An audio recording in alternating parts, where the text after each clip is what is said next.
বিসমিল্লাহির রহমানির রহিম। আমি আতিকুর রহমান। আমি বাংলাদেশ চারকোল ম্যানুফ্যাকচার এবং এক্সপোর্টার্স অ্যাসোসিয়েশনের প্রতিষ্ঠাতা সিনিয়র সহসভাপতি। আমি আরেকটি সংগঠনের সাথে সম্পৃক্ত, সেই সংগঠনটির নাম হলো আটাব। আমি সেখানেও যুগ্ম মহাসচিব হিসেবে দায়িত্ব পালন করছি।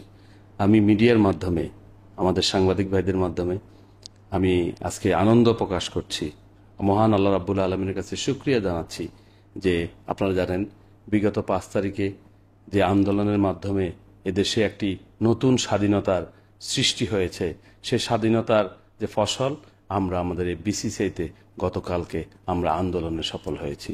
এবং আমাদের সরকার, বর্তমান সরকার যে ইন্টারিম গভর্নমেন্ট, তারা আমাদের এই বিসিসিআইকে কলঙ্ক মুক্ত করে আমাদের একজন প্রশাসক নিয়োগ দিয়েছেন, যিনি বিসিসিআই সংস্কারের মাধ্যমে আগামী অল্প সময়ের ভিতরে উনি নির্বাচনের ব্যবস্থা করবেন এবং এই বিসিসিআইটি সদস্যদের একটি আস্থার জায়গায় পরিণত হবে। এই বিসিসিআইটি ব্যবসায়ীদের আস্থার জায়গায় পরিণত হবে।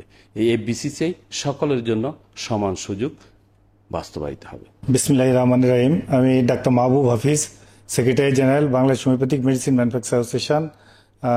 আরও একটি সংগঠনের সাথে জড়িত, সেটি হলো আমাদেরই একটি সংগঠন, বাংলাদেশ হার্বাল মেডিসিন ম্যানুফ্যাকচার অ্যাসোসিয়েশনের ট্রেজারার আমি।